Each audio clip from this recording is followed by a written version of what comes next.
শরীরের যে কোনো জায়গায় ক্যান্সার হতে পারে।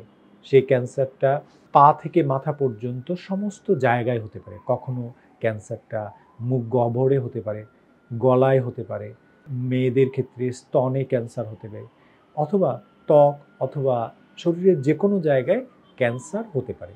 ক্যান্সারের চিকিৎসার জন্যে অন্যতম একটা চিকিৎসা হচ্ছে সার্জারি। সার্জারি করলে বিভিন্ন রকম ক্ষত তৈরি হতে পারে। ক্যান্সারের জন্য যদি কোনো কারণে স্তনের ক্যান্সারের জন্য সম্পূর্ণ স্তন যদি ফেলে দিতে হয়, তাহলে সেটাও ক্ষত হতে পারে। অথবা যে কোনো ধরনের ক্যান্সার সার্জারি করবার পরে যে কোনো ধরনের ক্ষত চিকিৎসার জন্য অবশ্যই একজন প্লাস্টিক সার্জনের শরণাপন্ন হওয়া উচিত। একজন প্লাস্টিক সার্জন সে ক্ষত সারাবেন এবং প্রয়োজন ক্ষেত্রে সেই যদি কেটে ফেলা অংশটা পুনর্গঠনের জন্য সহায়তা করবেন। যদি কোনো কারণে স্তনের ক্যান্সারের জন্যে একটা স্তন ফেলে দিতে হয়, তাহলে সেই স্তন যে পুনর্গঠন করা হয়, সেই পুনর্গঠন কাজটা একজন প্লাস্টিক সার্জন করে থাকেন।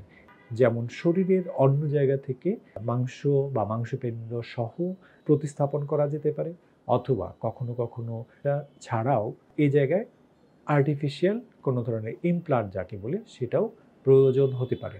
সুতরাং একজন দক্ষ প্লাস্টিক সার্জন এই ব্যবস্থাপনাগুলো দিয়ে থাকবেন। সেই ব্যবস্থাপনাগুলোর মধ্যে আছে যে প্রয়োজন অনুযায়ী আগে হচ্ছে প্রবলেম অ্যানালাইসিস করা, সেই প্রবলেমের জন্য বিভিন্ন রকম অপশন সিলেক্ট করা এবং সেই অপশন থেকে একটা নির্দিষ্ট অপশন যেটা পেশেন্টের জন্য সবচেয়ে বেশি সুইটেবল হবে, সেই সুইটেবল অপশনটা জন্য রোগীর সঙ্গে কথা বলা, রোগীর সঙ্গে কথা বলে সেই সেবাটা রোগীকে প্রোভাইড করা একজন প্লাস্টিক সার্জনের গুরুত্বপূর্ণ কাজ।